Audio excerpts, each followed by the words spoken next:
श्रीमते भक्ति महाराज चंडिकारी नमस्ते नमो विष्णुपदाय कृष्णाय श्रीमते भक्ति वेदांत स्वामी के नाम में नमस्ते सरस्वती देवी मनोहरी प्रकारे निर्विशेष सुनने वाली प्रसादे श्रीला प्रभुपाद की जय, गुरु महाराज की जय, आप सब भक्तों की जय, माता गुरु की जय।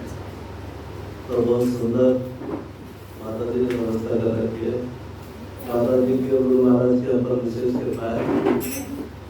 जो हम जैसे पतितों को उद्धार करने का प्रयास कर रहे हैं, जगह जगह क्लास कराते हैं, बहुत पूरा समय ज़्यादा से ज़्यादा भक्ति में लगाती है माता जी।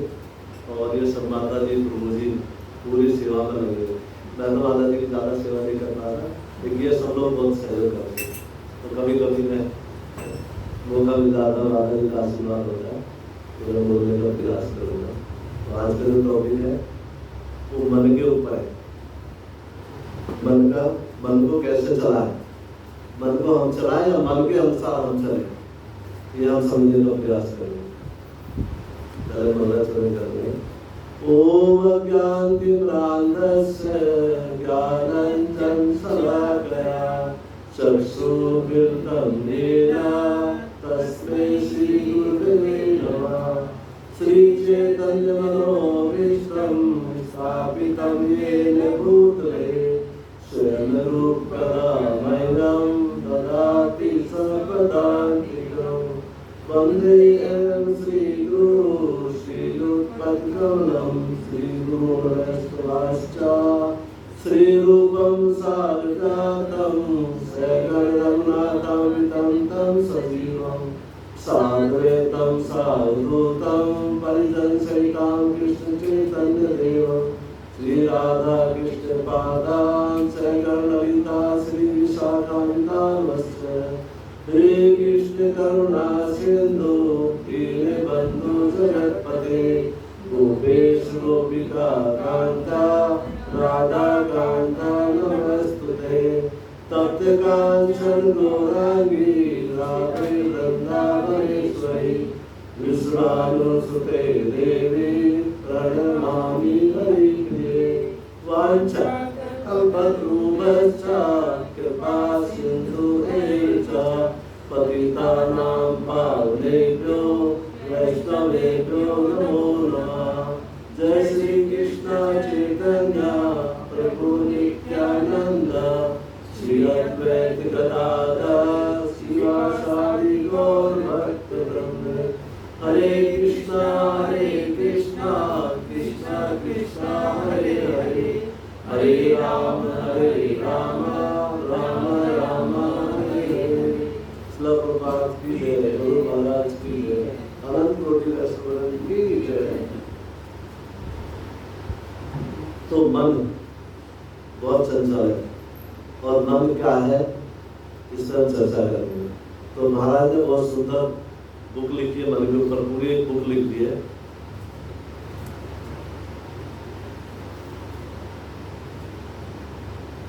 कई बार हमें जो गुरु होते हैं वो बहुत देखने में बिल्कुल साधारण जैसे लगते हैं, ऐसा लगता है हम जैसे ये सब गुरु होते हैं। लेकिन जब हम उनके ज्ञान को देखते हैं तब हमारी समझ में आता है। बाकी जो संसार के जीव हैं, लोग हैं, उनको गुरु एक साधारण जीव की तरह लगते हैं, जैसे हमें ऐसे ये गुरु होते हैं। लेकिन वास्तव में जब हम उनके ज्ञान को देखते हैं तब हमारी समझ में आता है कि गुरु क्या है। हमारे जो गुरु महाराज है, जब मैं पहली बार मिला था तो बिल्कुल सिंपल, मैं पहले गुरु पे ज़्यादा वो नहीं लगता था। उस समय तो दौर भी ऐसा चला था गुरु का, जेल में जाने का। पहली बार मिला था तो मुझे लगता था सारे गुरु ऐसे होते हैं। तो लेकिन पहली बार जब मैं महाराज से मिला था, पहली बार मिलने के बाद मुझे एहसास होता हाँ वास्तव में गुरु होते हैं और यही गुरु होते हैं। क्योंकि मेरे ख्याल से आधे घंटे का संग मैंने किया था, आधे घंटे के संग पूरी लाइफ चली। उसी दिन से मैंने 16 वाला सुना और आज भी कंटिन्यू चल रही है। 2013 में मेरी दीक्षा हुई थी, माता जी इन सबका सहयोग हुआ, इनका संग मिला, तो सर धीरे धीरे ये समझ में आया कि मनुष्य जीवन है क्या और इसका जो सहयोग हो गया वो क्या है। तो उसी के ऊपर हम चर्चा करेंगे। हमारे आचार्य बताते हैं मनुष्य जीवन बहुत दुर्लभ जीवन है।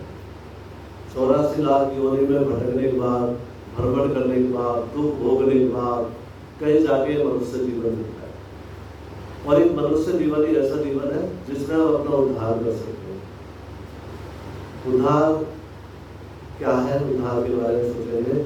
लोगों को तो ऐसा लगता है कई बार हमें मुक्ति मिल जाए, हमारा उद्धार हो जाए, लेकिन वास्तव में वो हमारा उद्धार नहीं है।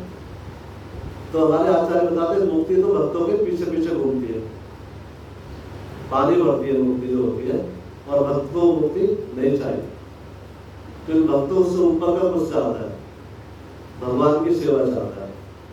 कभी भी भक्त मुक्ति नहीं चाहता। जो शुद्ध भक्त होते हैं वो कभी मुक्ति की कामना नहीं करते, बल्कि जो कामिल लोग हैं वो मुक्ति की कामना करते हैं। तो इसमें जो हमारा मनुष्य जीवन का उद्धार है, इसमें बहुत बड़ा रोल है मन का। मन है क्या? मन विचारों का सतत प्रवाह है। जैसे नदी क्या है? जल का प्रवाह। जब जल बहता है, जहाँ से जल बहता है तो उसको क्या कहते हैं? नदी। ऐसे ही जो हमारे विचारों का प्रवाह होता है, सतत प्रवाह होता है, उसको मन कहते हैं। तो बहुत सुंदर बताते हैं हमारे महाराज कि जो हमारे शरीर है ये रथ के समान है। जैसे रथ होते थे राजा महाराजों के पास, अर्जुन के पास रथ था, भगवान श्री कृष्ण के पास रथ था। तो ये शरीर क्या है? रथ है। और इसको जो खींचने वाले घोड़े क्या है? वो हमारी इंद्रियां है। हमारी 10 इंद्रियां हैं, 5 ज्ञानेंद्रियां और 5 कर्मेंद्रियां, और 11वां क्या है? मन। मन को बताते हैं हमारे आचार्य तो लगाम है, और उस लगाम को पकड़ने वाला कौन है? सारथी, बुद्धि। और जो रथ में बैठा हुआ है रथी, वो क्या है? आत्मा। तो जो जड़ पदार्थ है हमारे, उनसे श्रेष्ठ क्या है? हमारी इंद्रियां, और इंद्रियों से श्रेष्ठ क्या है? मन, और मन से श्रेष्ठ क्या है? बुद्धि, और बुद्धि से श्रेष्ठ आत्मा, जो कि हम है। पर हम अज्ञानता के कारण यही जानने को या मानने को तैयार नहीं होते, हम शरीर नहीं, हम आत्मा। क्योंकि हर कोई क्या कर रहा है? शरीर के स्तर पर जीवन जी रहा है, पूरा जीवन शरीर के स्तर पर जीता है, बार बार कष्ट भोगता रहता है, लेकिन समझ नहीं पाता है। हम रोज देखते भी है, खासकर मेरा तो बहुत वास्ता पड़ता है, लोगों को कैसी कैसी बीमारियां हैं। जो लोग पूरे जीवन मेहनत करते, संघर्ष करते जवानी में कि बच्चों के लिए हम ये करते हैं, हम ये करते हैं, हम वो करते हैं, सोच के देखें वही बच्चे जब हम बूढ़े हो जाते हैं, और जो बूढ़े हो चुके हैं, जब वो कुछ करने लायक नहीं है तो दर्द के मारे कराते हो। लेकिन बच्चे क्या कहते हैं? बाबा बुढ़ापा है, बाबा ये तो होता ही रहता है। तो बाबा कष्ट में जी रहा, करा रहा है, लेकिन बच्चे कह रहे हैं कि तो बुढ़ापा ऐसे होता है, जबकि प्रयास करने से उसकी पीड़ा कम हो सकती है। लेकिन फिर भी हमारी आसक्ति देखो, हम उस पोजिशन में भी ये सोचते हैं बच्चों को और कुछ कर दें, और कुछ कर दें, हम और कुछ कर दें। ठीक है, गृहस्थ जीवन में तो हमारा कर्तव्य होता है, जितना हमारा कर्तव्य है उतना करना चाहिए, लेकिन हमें ये नहीं भूलना चाहिए कि मनुष्य जिस चीज के लिए है उसको भूल जाए। जैसे कोई भी आदमी पढ़ाई करता है, डॉक्टर बनना है, इंजीनियर बनना है, तो उसको क्या करना पड़ेगा? सारे सब्जेक्ट पढ़ने पड़ते हैं, लेकिन साथ में एक स्पेशल सब्जेक्ट होता है उसको। अगर डॉक्टर बनना है तो उसको बायो पढ़नी पड़ेगी, इंजीनियर बनना है तो मैथ पढ़ना पड़ेगा, केमिस्ट्री, फिजिक्स पढ़नी पड़ेगी। बाकी जब डॉक्टर बनेगा तब भी उसे बाकी के सब्जेक्ट तो पढ़ने ही पड़ेंगे, क्योंकि पहले जब पढ़ाई करके आया था तो सारे सब्जेक्ट पढ़ा था, लेकिन एक स्पेशल सब्जेक्ट होता है उसका जो उसमें पूरा फोकस डालता है। अगर उसमें फोकस नहीं डालेगा तो उसका जो उद्देश्य है वो कैसे पूरा होगा? बाकी सारे सब्जेक्ट पढ़ेगा, बायो नहीं पढ़ेगा तो डॉक्टर पढ़ेगा ही नहीं, चाहे उसमें वो कितना ही 100% मार्क लाए, एक डॉक्टर नहीं बन सकता। इसलिए उसको क्या करना पड़ेगा? डॉक्टर बनने के लिए बायो साथ में पढ़ना ही पड़ेगा, और स्पेशल ज़्यादा ध्यान देना पड़ेगा उसको। उसी प्रकार जो हमारे मनुष्य का जीवन का जो उद्देश्य है वो क्या है? अपना उद्धार करना। इस 84 लाख की योनि में बढ़ने के लिए बजाय जो दुख भोग रहे, बार बार जन्म लेते, फिर बढ़ जाते, फिर बूढ़े होते, फिर दुख भोगते। जो हमारे मुख्य 4 दुख है, जन्म, मृत्यु, जरा, व्याधि। तो बहुत सुंदर कपिल भगवान अपनी माता को जन्म के बारे में बताते। जन्म क्या है? जन्म इतना पीड़ादायी है, इतना दुखदायी है कि उसके बारे में सोचते हैं तो रूह कांपने लगती है। क्योंकि आप देखो ना, 9 महीने कैसी दशा में जीवात्मा रहता है, एक किस्म का नरक है, एक स्पेशल इतनी जगह में होता है, ना घूम सकता है, मुड़ा हुआ रहता है, सब कुछ जो माता के रहते तो उसके ऊपर आश्रित रहता है, और वह प्रार्थना करता है भगवान इस तरह से मुझे निकाल, मैं बाहर आऊंगा, सारे जीवन आपका भजन करूँ, लेकिन जैसे ही बाहर आता है माया का प्रकोप होता है, उसको भूल जाता है। फिर आगे रोग हो जाते हैं, किसी बच्चे को तो जन्म से बहुत बड़ी बड़ी रोग हो जाते हैं, किसी को तो पैर नहीं उठते, कोई मत बुद्धि, उसको बुद्धि नहीं होती, वो बोल ही नहीं सकता है। तो कुछ लोगों को जवानी में आके ऐसी बीमारी हो जाती है, कुछ को बुढ़ापे में, बाकी तो चलती रहती है। और जो चार बाकी जो दुख है वो तो जीवन में हर समय हमारे साथ लगे रहते हैं। आदि देवी, आदि भौतिक, आध्यात्मिक, जन्म मृत्यु, जरा व्याधि, ये हमारा पीछे नहीं छोड़ते। हम ये शरीर छोड़ देंगे, मृत्यु हो जाएगी, फिर दूसरा जन्म, फिर ये हमारे साथ, फिर एक शरीर छोड़ने के बाद तीसरा शरीर लेंगे, फिर ये हमारे साथ। तो ये हमारे जो दुख है हमारा कभी पीछा नहीं छोड़ते। पीछा इनसे बचने का उपाय क्या है? जो हमारा साइंस है वो आज तक ना तो हमें दुखों के बारे में बताता है, ना ही उसके पास उसका कोई परमानेंट सोल्यूशन है। हमारे जो आध्यात्मिक वैदिक शास्त्र है उनमें हमें बताते हैं वास्तव में दुख क्या है, और इनका निवारण भी बताते हैं साथ में। जो दुख है वो इस संसार के दुखों के बारे में बहुत सुंदर वर्णन करते हैं और उससे निकलने का मार्ग भी बताते हैं। जो भगवत गीता है, भगवान हमें उसके बारे में बताता है, दुखों से निकलने का मार्ग बताते हैं। भगवत गीता के 5 विषय हैं, पांचों में क्या बताया? वो बताया है जीव, ईश्वर, जीव, प्रकृति, काल और ग्रह, इनके बारे में पूरी चर्चा की। तो ये भी बताया कि ये संसार क्या है, दुखालय शास्त्र है, हमें जो भी आएगा वो दुख भोगेगा। क्यों? क्योंकि विद्यालय में शिक्षा मिलेगी, और विद्यालय में दवाइयाँ मिलेंगी, औषधि मिलेंगी, और दुखालय में दुख मिलेगा। तो जो जो चीज जिसके लिए बनाई है वहाँ पे वही सब चीजें मिलेंगी। एक बुद्धिमान कौन है? जो आचार्यों की बात माने, भगवान की बात माने, जो भगवान ने कहा है उसको माने। वास्तव में इस संसार में हम क्या भोग रहे हैं, क्या कर रहे हैं, क्या हमारा लक्ष्य है। तो बाकी चीजें हम जो संसार में जी रहे हैं, चलो ठीक है, हम ग्रस्त जीवन में आते हैं, हमारी ड्यूटी होती है, सब हमें कुछ करना पड़ेगा। और जो हमारा ये शरीर है ये भी क्या, एक रथ है, गाड़ी है, जिसमें बैठ के हम सफर करते हैं। इसके माध्यम से हम अपना उद्धार कर सकते हैं। क्योंकि हमारे पास शरीर नहीं होगा तो कान नहीं होंगे, कान नहीं होंगे तो हम सुन नहीं पाएंगे, भगवान की कथा कैसे सुनेंगे, कैसे हम अपना उद्धार करेंगे। हमारे पास अगर नाम नहीं होंगे, आंखें नहीं होंगे तो हम भगवान के दर्शन भी नहीं कर पाएंगे। तो जो शरीर है ये हमारे किसने बनाया? मनुष्य ने जो शरीर बना, मनुष्य शरीर उद्धार करने के लिए। बाकी शरीर तो हमें हर जन्म में मिलेगा, माता पिता बच्चे सब कुछ मिलेगा, और सारे जो आज कार्य कर रहे हैं हम हर बार करेंगे, निद्रा हम ये सब कुछ करेंगे, सब कुछ मिलेगा, लेकिन क्या नहीं मिलेगा? भगवत धाम जाने का साधन नहीं मिलेगा। वो सिर्फ कहाँ मिलेगा? मनुष्य योनि में मिलेगा। और बताते हैं मनुष्य योनि एक दरवाजा है। इस 84 लाख योनियों के दुखों से, इस भवसागर से निकलने का एक दरवाजा क्या है? मनुष्य योनि। और उसमें भी हम क्या करते हैं? अंधेरे कुआं की तरह चारों चक्कर लगाने, जब दरवाजा आता तो देखते हैं कि हम अंदर आंखें बंद करके चल के देखते हैं निकल जाएंगे, नहीं निकल पाए, तो फिर वो दरवाजा निकल जाना। वही हमारी दशा है। मनुष्य जीवन हमें मिला, लेकिन हम इस जीवन में आके भी अपनी आंखें बंद करके और चलने का प्रयास करते हैं, और फिर दरवाजा निकलता है, फिर वही 84 लाख योनियों में जन्म मृत्यु जरा देरी को बेहतर बनते हैं। तो मन हमारा विशेष है। इस मन से हम क्या कर सकते हैं? हम अपना उद्धार भी कर सकते हैं और हम अपना विनाश भी कर सकते हैं। तो मन भगवान बताते हैं हमारा मित्र भी और हमारा शत्रु भी है। तो मन क्या है? विचारों का सतत प्रवाह। जैसे हमारी जो इंद्रियां हैं उनके 5 विषय होते हैं। आंख का विषय होता है देखना, और नाक का जो विषय होता है गंध, सूंघना। कानों का विषय है सुनना, और जीभ का जो विषय है हमारा रस, उसका रस लेना। उसी प्रकार हमारा जो त्वचा है, स्किन है, उसका क्या है? स्पर्श। तो जब ये हमारी इंद्रियां अपने विषय को संपर्क में आती है तो क्या होता है? विचार उत्पन्न होते हैं, हमारे विचार आते हैं। जब भी हम, जैसे हमारी आंखें जब किसी चीज को देखेंगे, एक बार हम किसी सुंदर स्त्री को देखते हैं, हमारे मन में विचार आता है बहुत सुंदर है, और उससे प्रभावित हो गया, हम क्या करते हैं? विचार आते, मन तक पहुंचते हैं। लेकिन बुद्धिमान कौन होता है? जो बुद्धि तक उस संदेश को पहुंचाता है। नहीं तो क्या होता है? वो देखता थोड़ी देर में कि मन का काम क्या? स्वीकार करना, और कुछ समय बाद अस्वीकार कर देना।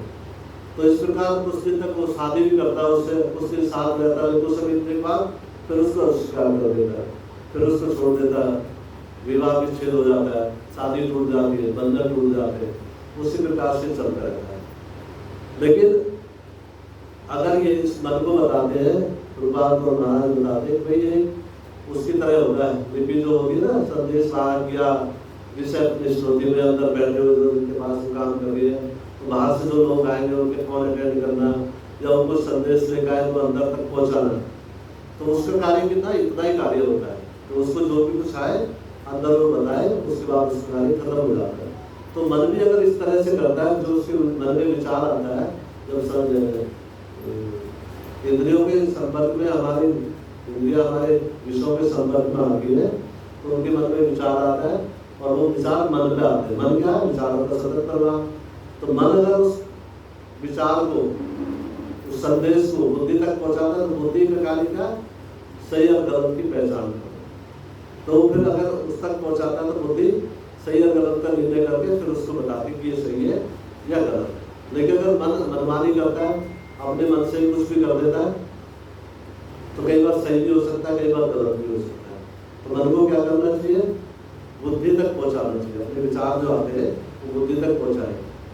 बुद्धि तक अगर पहुंचेगा तो बुद्धि उसका सही और गलत का निर्णय लेती है। तो इसी प्रकार जैसे आंख है, आंख को हम ले सकते हैं, आंखों के विषय क्या, देखना। मन है क्या, विचारों का सतत प्रवाह। जब भी हम देखेंगे तो हमारे मन में विचार आएंगे। अब हमें क्या करना होगा, मन तो हमारे सबके पास है और मन अपने हिसाब से चलता है, लेकिन हमें क्या करना होगा, मन को ट्रेन करना पड़ेगा। मन एक बच्चे की तरह होता है। जैसे एक बच्चा जिद करता है, छोटा बच्चा होता है, उसको पता नहीं होता है मेरे लिए अच्छा या गलत है, वो कुछ भी जिद कर सकता है। तो कई बार कोई विष की बोतल रख के उसको भी मार सकता है, मुझे पीना, तो माँ उसको नहीं देगी ना। तो माँ को पता है विष पिएगा तो उसका नुकसान हो जाएगी, मृत्यु हो जाएगी। उसी प्रकार जब हम अपने मन को ट्रेन करेंगे, क्या करेंगे, हम उसे ट्रेन करेंगे। कैसे ट्रेन करेंगे, जो हमारी इंद्रियां उनके विषय अच्छे भी हो सकते हैं, बुरे भी हो सकते हैं। अभी हमारी बुद्धि का काम है, हम उन मन को अच्छे कार्य में लगाए या गलत करें। जैसे हमारी आँख है, उनसे बुरी चीजें भी देख सकते हैं, सिनेमा हॉल जा सकते हैं, गंदी चीजें भी देख सकते हैं, अच्छी चीजें भी देख सकते हैं, भगवान के दर्शन कर सकते हैं, भगवान के भक्तों का दर्शन कर सकते हैं, गुरु के दर्शन कर सकते हैं, कोई उत्सव मना रहे, रथ यात्रा निकल रहे, उन सब का दर्शन कर सकते हैं।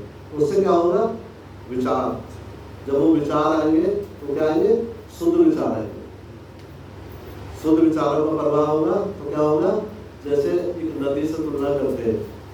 वर्षा ऋतु में क्या होता है, जब नदी का बहाव होता है, पानी तेज बहता है, तो क्या होता है, पानी गंदा हो जाता है। जितना तेज पानी बहेगा उतना ही गंदा होगा पानी। और जितना सर्दी के काल में, सर्दियों की ऋतु में होता है, बहुत स्लो बहता है, धीरे धीरे निर्मल, एकदम साफ पानी हो जाता है। नदी का पानी एकदम शीशे की तरह चलता है, जब धीरे धीरे बहता है। और जब बारिश ऋतु में, वर्षा ऋतु में तेज बहता है तो क्या होता है, गंदा हो जाता है, पूरा दूषित हो जाता है। तो उसमें सारे जंगल की मिट्टी, सब पहाड़ों की मिट्टी बह जाने लगती है। उसी प्रकार हमारा जो मन होता है, जब उसको विचार धीरे धीरे आते हैं तो बिल्कुल निर्मल विचार, जब वो कब आते हैं, जब हम किसी भक्तों का दर्शन करते हैं। आप देखें कभी भी जब भगवान के दर्शन होते हैं तो मन शांत होता है और विचार आते हैं धीरे धीरे। मन में जो विचार आएंगे वो धीरे धीरे आए, लेकिन जब हम गलत चीज देखेंगे तो बहुत जल्दी तेजी से विचार आते हैं। जैसे अजामिल का एक उदाहरण लेते हैं। अजामिल ने जब वहाँ पे जंगल में देखा एक सूर्य को दशा के साथ आलिंगन कर रहे थे, तो उसमें क्या हुआ, उसका मन दूषित, क्योंकि उसके विचार बहुत तेजी से आने लगे। और विचार क्या थे, वो उसको भोगने के लिए। तो उसकी जो इंद्रिया थी वो उसके विषय के संपर्क में आई और उन्होंने मन को संदेश दिया। मन क्या हो, धीरे धीरे तेजी से जो विचार आए उसका मन दूषित हो गया। जिससे आप सब जानते हो उसकी कथा, किस तरह से उसका बदल हो गया, लेकिन फिर भी लास्ट में जाकर उसका उद्धार हुआ। कैसे हुआ, साधुओं की कारण, साधुओं की कृपा से। तो इसी प्रकार हमारी अलग अलग इंद्रियां हैं, तो हमें क्या करना पड़ेगा, उनको मन को हमें ट्रेन करना पड़ेगा। हमारी जो इंद्रिया, उनका काम है देखना, कानों का काम है सुनना। कान तो सुनेंगे ही सुनेंगे, लेकिन हमें सुनना क्या है, भगवान की कथा, भगवान का कीर्तन, भगवान की लीलाएं, भगवान की कथाएं, सारे भक्तों की कथाएं, भगवान का, भक्तों का गुणगान, भगवान का गुणगान। ये अगर हम सुनते हैं तो क्या होते हैं, हमारे जो विचार है वो शुद्ध होते हैं। जब शुद्ध विचार आएंगे तो हमारा मन शांत हो जाएगा और जब हमारा मन शांत होगा तो शांति से क्या करता है, बुद्धि लग जाता है और बुद्धि फिर निर्णय लेती है वो सही है या गलत है। तो इसी प्रकार हमारे 5 इंद्रियां हैं, उनके अलग अलग विषय के बारे में महाराज बहुत सुंदर वर्णन करते हैं।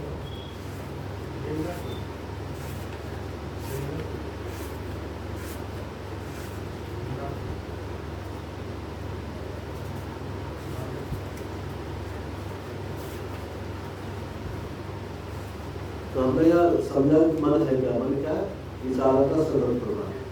जो हमारे मन में विचार आते हैं, जब हमारी इंद्रियां विषय के संपर्क में आती है तो हमारे मन में विचार उत्पन्न होते हैं। तो विचार आते हैं, सतत प्रवाह धीरे चलते रहते हैं, तो क्या होता है, उसका मन होता है। और मन का कार्य क्या होता है, संदेश देना। किसको देना, बुद्धि को। तो हम सबसे पहले अपनी जो 5 इंद्रियों में आंखें होती है उसकी चर्चा करेंगे। महाराज ने बहुत सुंदर होता है कि आंखों का जो विषय होता है क्या होता है, सुंदर चीजें देखना, पर दुख और क्रूर चीजें देखने पर दुख उत्पन्न होता है। जब हम अच्छी चीज देखते हैं, सुंदर चीज देखते हैं तो क्या होता है, सुख मिलता है, हमें सुखी खुशी मिलती है, अच्छा लगता है। लेकिन वहीं जब हम बुरी चीजें देखते हैं, क्रूर चीज देखते हैं, क्या होता है, दुख होता है, दुख उत्पन्न होता है।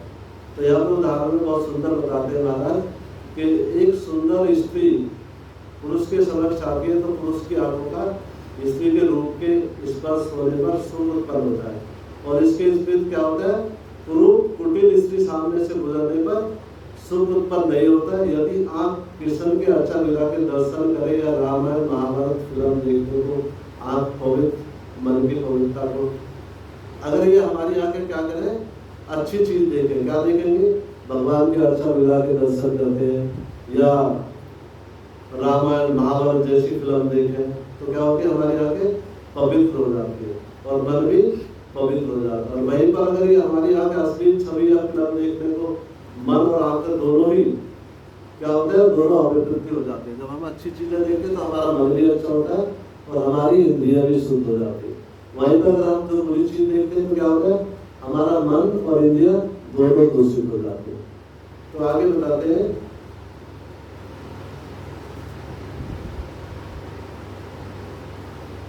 आंख पवित्र होने पर मन पवित्र हो जाता है और मन विचारों का सतत प्रवाह, इसलिए दूषित विषय ही मन को दूषित करता है और अच्छा विषय मन को शांत और पवित्र बनाता है। जब हमारी आंख रूप देखती है या सुंदर अभिनेत्री को देखती है तो भौतिक विचार उत्पन्न होता है। यदि आंखों का विषय राधा कृष्ण की मूर्ति का दर्शन करने या भक्तों का दर्शन करने या गुरु का दर्शन करने का है तो क्या होता है, विषय पवित्र हो जाता है, हमारी इंद्रिय और मन दोनों पवित्र हो जाते हैं। वहीं पर अगर आप बुरी चीजें देखते हैं तो क्या होता है, मन और इंद्रिय दोनों दूषित हो जाते हैं। तो जब हम अच्छी चीजें देखते हैं तो हमारे जो विचार है धीरे धीरे आते हैं, शांत मन हो जाता है, मन भी शांत होता है, विचार भी धीरे धीरे आते हैं। बहुत आराम से भक्त लोग देखते हैं, भगवान के दर्शन करने जाते हैं, एक एक चीज का दर्शन करते हैं, भगवान ने क्या पहना हुआ है, भगवान ने कौन सी ड्रेस पहनी है, भगवान ने कानों में क्या पहना, बड़े आराम से बहुत तसल्ली के साथ वो दर्शन करते हैं। तो क्या होता है, उनका मन एकदम शांत हो जाता है और उसकी जो इंद्रियां हैं, आंखें हैं, वो भी एकदम पवित्र हो जाती है। और वहीं पर हम अगर बुरी चीजें देखते हैं, असली पिक्चरें देखते हैं तो क्या होता है, विचार उत्पन्न होते हैं तेजी से।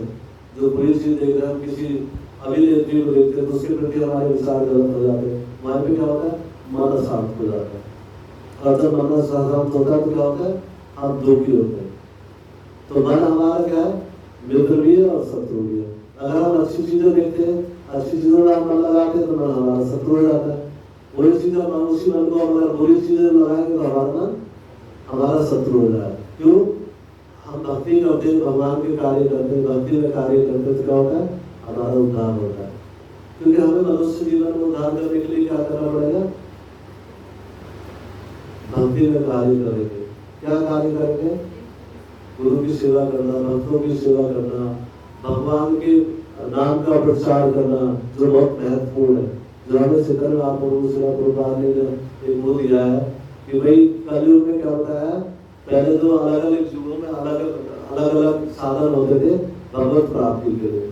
जैसे सतयुग में क्या होता था, बड़े बड़े 60-60 हजार साल तक तपस्या करते थे। सतयुग में आगे क्या करते थे, तपस्या भी करते थे और फिर वो यज्ञ भी बड़े बड़े करते थे, तो उससे जो कुछ चाहे वो प्राप्त कर सकते थे। सब कुछ भौतिक आध्यात्मिक सारी चीजें प्राप्त करते थे। उसके बाद फिर द्वापर में आते हैं, तो द्वापर में क्या करते थे, अर्चा विग्रह की सेवा करते थे और साथ में उस समय भी हवन यज्ञ चलते थे। जैसे आप देख सकते हैं महाभारत में द्रौपदी महारानी का और जो उनके भाई दशरथ का जो जन्म हुआ था वो कैसे हुआ था, यज्ञ के द्वारा हुआ था। आप सब जानते हैं, बहुत सुंदर कथा है कि उनके जो राजा दुर्बल थे वो गुरुकुल में किसके मित्र थे, द्रोणाचार्य के मित्र थे। तो वहां उनको वचन दिया था द्रोणाचार्य ने, दुर्बल थे द्रोणाचार्य को, कभी भी अगर आपको आवश्यकता पड़ेगी तो आप मेरे पास आ जाना, मैं आपकी आवश्यकता पूरी करूंगा। तो कुछ समय ऐसा आता है द्रोणाचार्य जी का कि उसके पास उनका एक बेटा है और उसके पीने के लिए दूध तक भी नहीं है, बहुत उसकी परिस्थिति खराब है, उनकी एकदम गरीबी में। तो उस समय वो जाते हैं राजा दुर्लभ के पास, वो कहते हैं मुझे गाय चाहिए, मेरा एक बेटा है उसको दूध नहीं मिलता और उसके दूध के लिए मुझे गाय चाहिए। तो अहंकार बस राजा दुष्कर उसको बताता है कि भाई जो मित्रता होती है वो बराबर की होती है और वहाँ उसको खाली हाथ लौटना पड़ता है।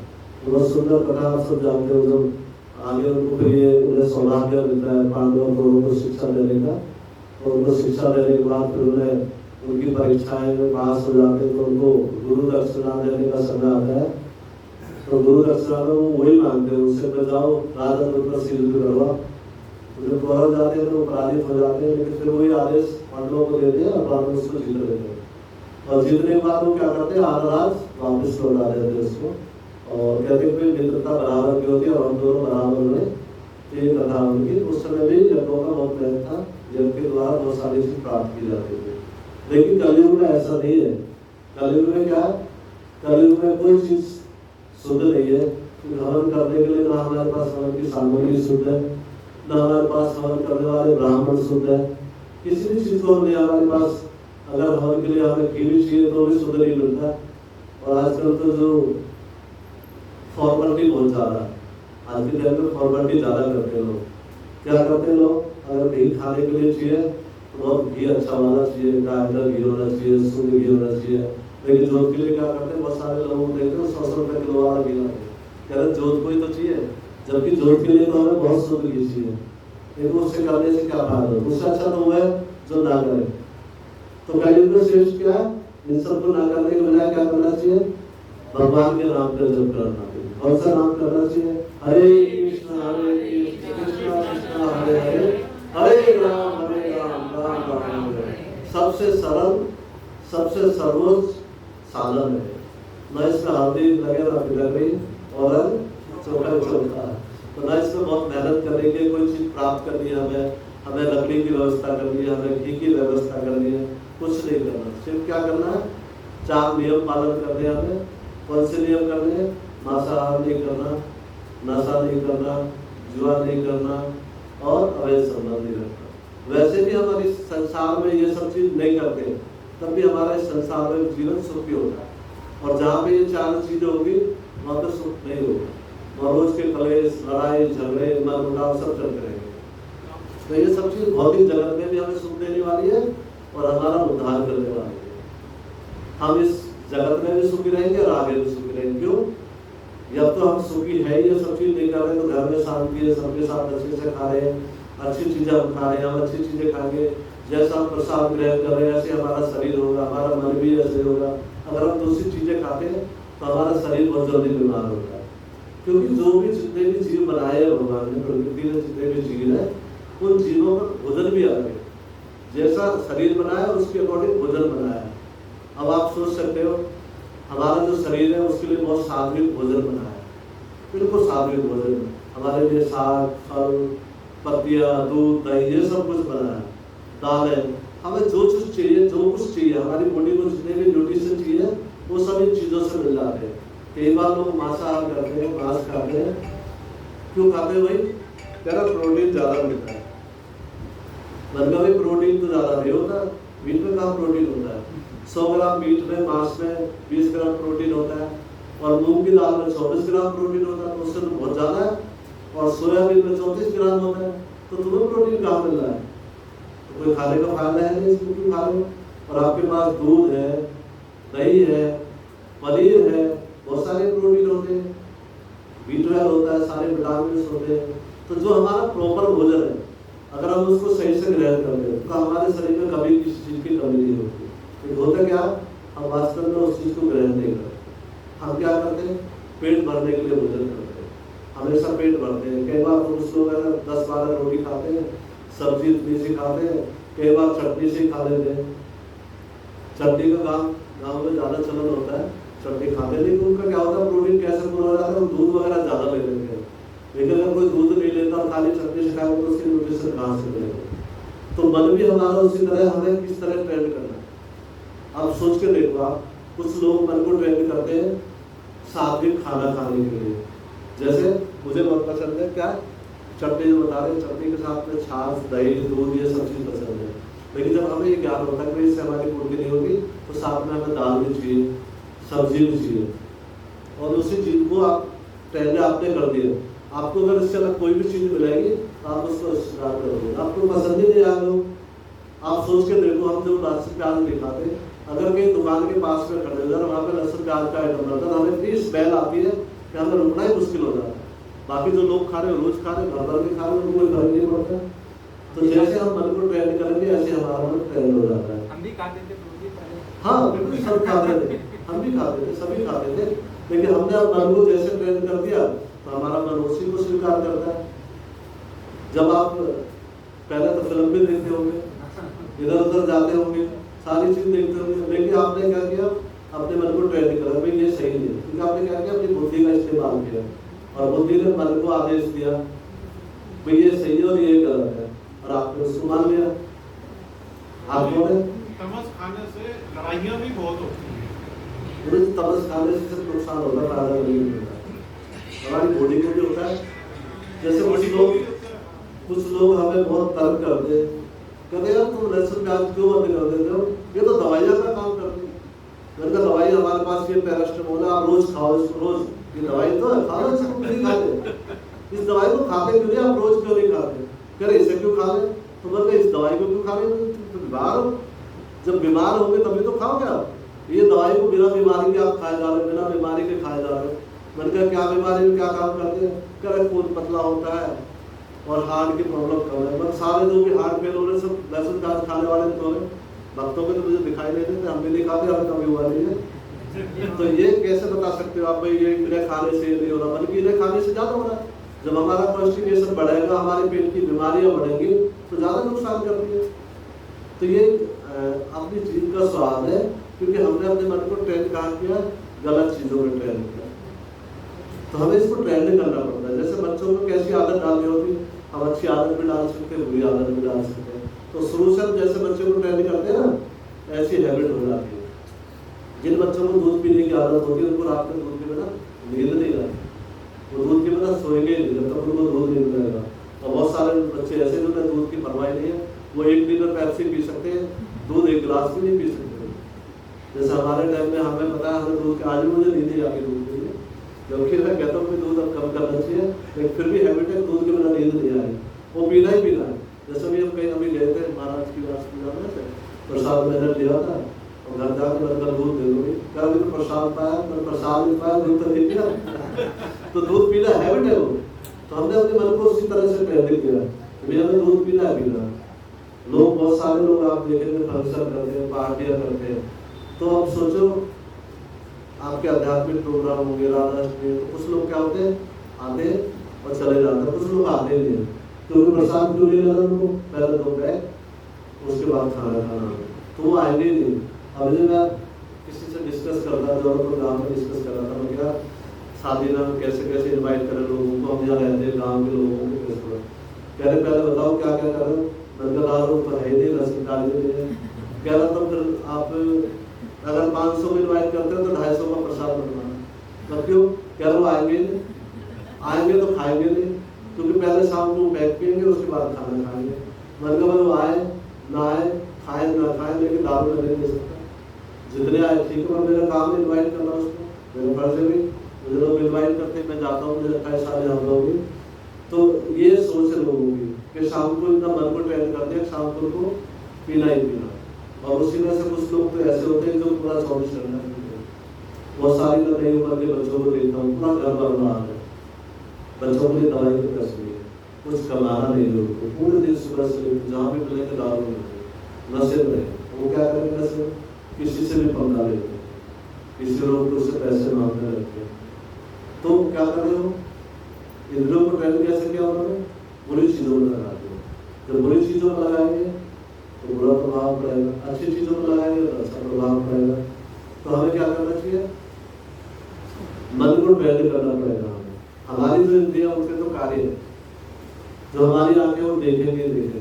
अब हम ये क्या कर सकते हैं? इसमें कुछ भी चीज आएगी आंखों पर तो आप तो बंद नहीं करोगे, आप तो देखेंगे। हम ये कर सकते हैं, अपनी बुद्धि का प्रयोग कर सकते हैं, मन को समझा सकते हैं, मन को ट्रेन कर सकते हैं कि हमें क्या चीज देखना और क्या नहीं देखना।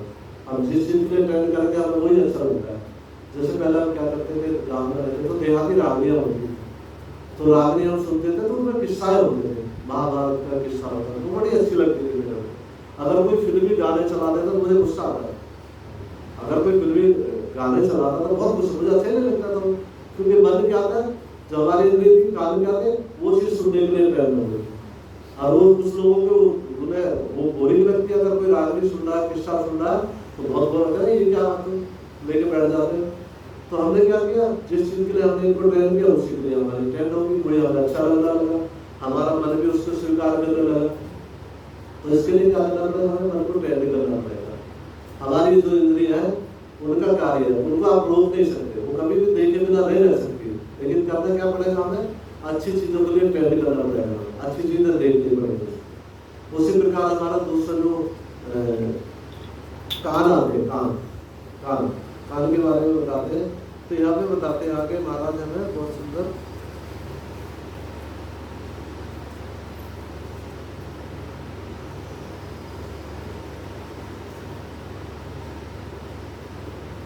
अगर हमारी जो इंद्रिया आंख है, जो आंख है हमारी, अगर वो भगवान के दर्शन नहीं करती है, भगवान के भक्तों का दर्शन नहीं करती है, भगवान के प्रोग्रामों में जो उत्सव होते हैं उनको नहीं देखती है, तो क्या बताते हैं?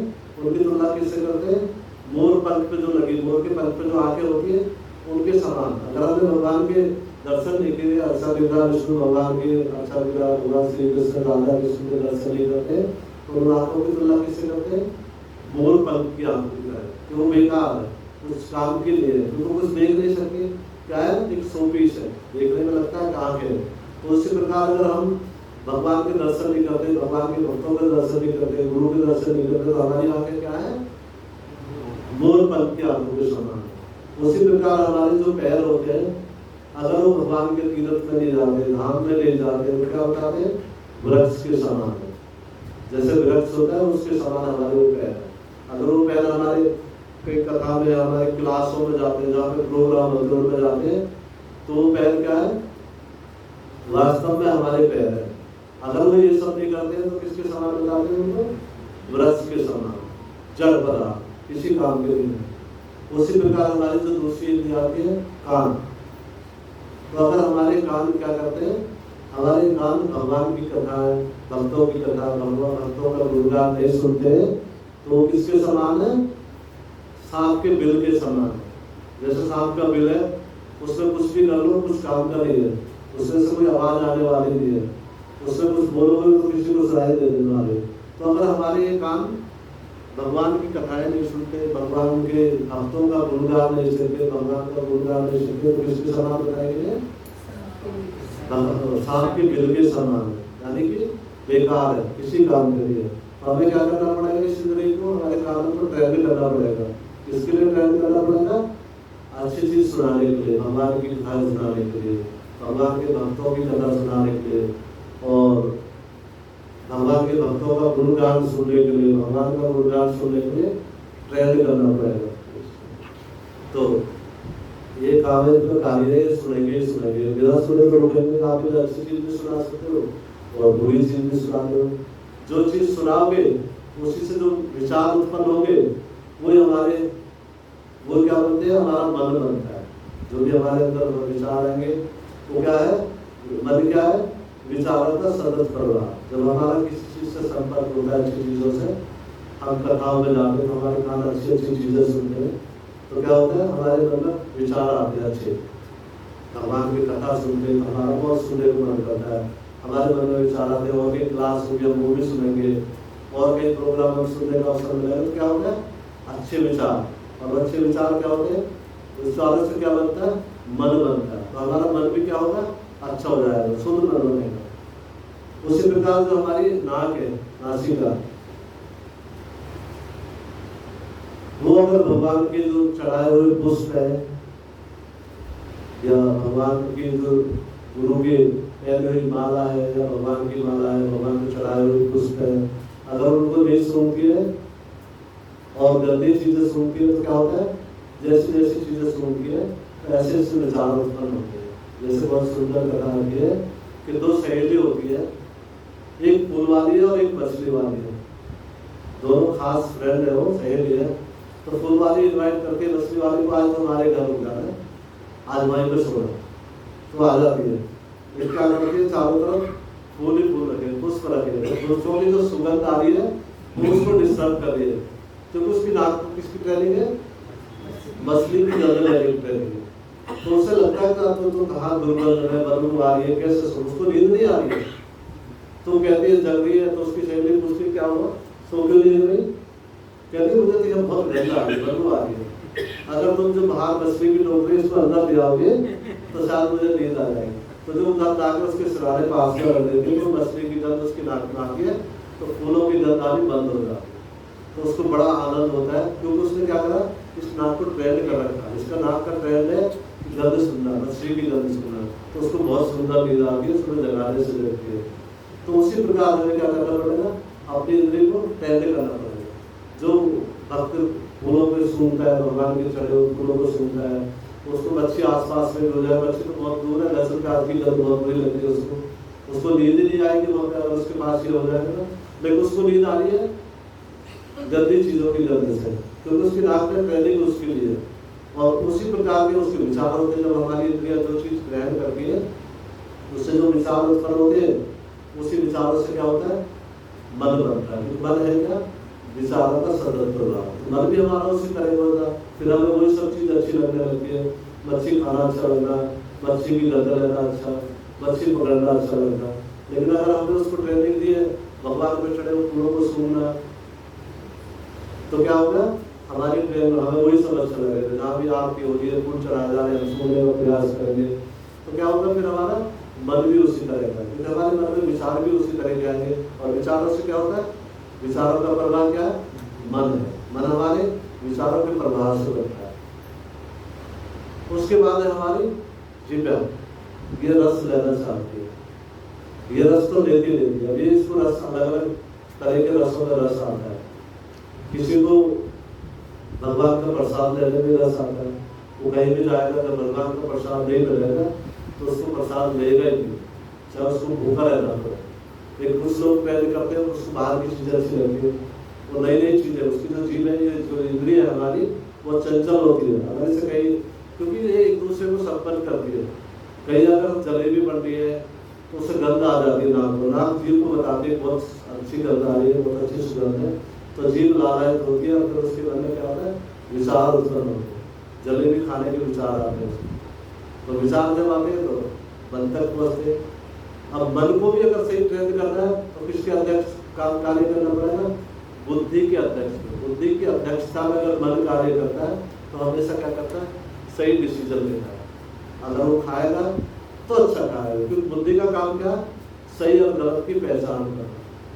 बुद्धि बताएगी कि ये चीज अच्छी है, आपके स्वास्थ्य के लिए अच्छी है, ये चीज गलत है। मन को ट्रेन उस तरह से बताएगी। और मन का अगर आप अपनी मनमानी करता है, बुद्धि बताने की अच्छा कार्य है, उसको ना करके गलत कार्य कर, वो क्या होगी, मन की मनमानी। और जब मन की मनमानी होगी तो क्या होगा, वो अपनी मर्जी से कार्य करेगा। और वो मन की मर्जी से कार्य करेगा, गलत चीजें खाएगा तो उसका पेट भी खराब होगा, उसका स्वास्थ्य खराब होगा। तो हमें क्या करना है, मन को मनमानी नहीं करना है, उसके क्या करना है, उसे ट्रेंड करना है और बुद्धि की अध्यक्षता में रखना है। उसको समझाना है, जैसे छोटा बच्चा होता है उसकी तरह मन होता है, तो उसको अगर सही बनाना है आपको तो सही गाइडेंस में भी रखना पड़ेगा, जो उसको सही सलाह दे सकता है, अच्छे गुरु के पास, अच्छे टीचर के पास, या माता उसको सही गाइडेंस देगी। तो क्या करेगी माता, उसको शुरू से ट्रेंड करेगी वो बताए कि बेटा ये अच्छा है, ये बुरा, ये सही है, ये गलत है। तो ट्रेनिंग होती है। उसी प्रकार हमें भी क्या करना पड़ेगा, अपने मन को ट्रेन करना पड़ेगा बुद्धि के माध्यम से। बुद्धि क्या है, बुद्धि का काम क्या है, सही और गलत की पहचान करना। तो जब तक मन बुद्धि के अकॉर्डिंग कार्य करेगा हमेशा अच्छे कार्य करेगा, क्योंकि बुद्धि में क्या है, अच्छा बुरे की परख करने का गुण है उसका। वो बताएगी उसको ये अच्छा और ये बुरा है, जबकि मन को सब कुछ अच्छा लगता है। मन को चोरी करना भी अच्छा लगता है। बहुत सारे लोग हैं जो इतने आदी हो जाते हैं, चोरी करते हैं, उन्हें पता है कि आपको पिटाई होगी, आपको जेल जाना पड़ता है, लेकिन फिर भी मन जिद करता है, फिर दोबारा चोरी करता है, क्योंकि उसकी ट्रेनिंग उसमें ही है। बुद्धि तो रोकती है उसको। हमेशा जब भी हम कोई गलत कार्य करते हैं तो बुद्धि हमें संदेश देती है, बताती है। अंदर आत्मा भी हमें बताती है कि ये गलत है, और बुद्धि भी हमें बताती है सही और गलत है। लेकिन क्या करता है मन, मनमानी करता है। और जब मन मनमानी करता है क्या होता है, दुख पैदा होता है।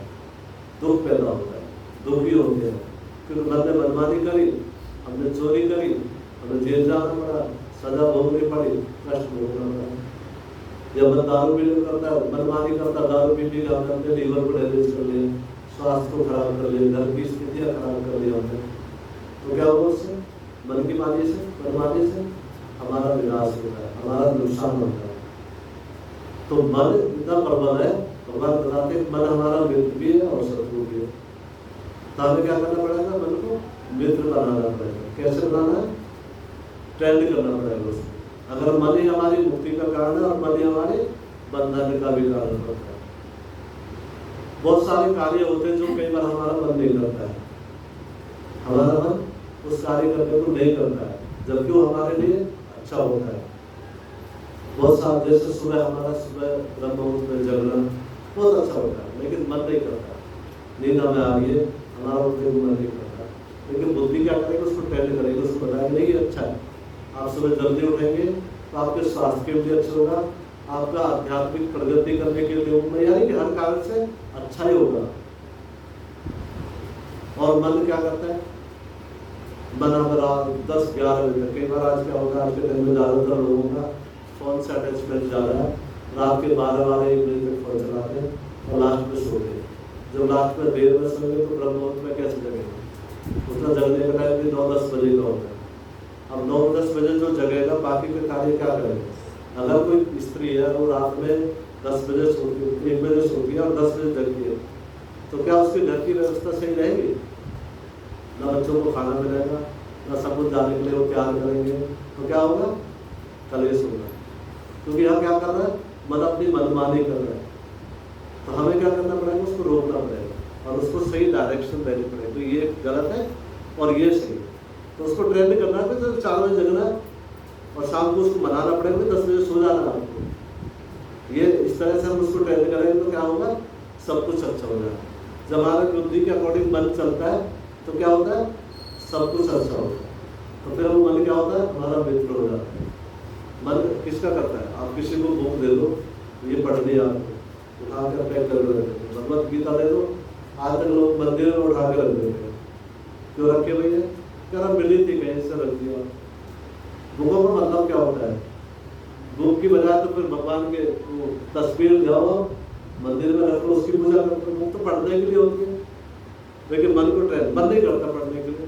हाँ, नॉवल पढ़ेंगे, वो पूरे अखबार को चढ़ जाएंगे सुबह शाम, क्योंकि मन ट्रेंड क्या होगा, मन ने ट्रेनिंग क्या दिया, सुबह ये सब चीज़ पढ़ने के पहले सुबह उठेंगे, सबसे पहले अखबार पढ़ेंगे, ये पढ़ेंगे, वो पढ़ेंगे, लेकिन भगवत गीता नहीं पढ़ेंगे। क्यों नहीं पढ़ेंगे, क्योंकि हमने उसको ट्रेनिंग दी नहीं, हमने उसको ट्रेंड किया ही नहीं। हमें जिस तरह की चीज़ों में हम उसको लगाएंगे उसमें तो लगेगा, तो उसके लिए क्या करना पड़ता है, हमें प्रयास करना पड़ता है, बलपूर्वक लगाना पड़ता है।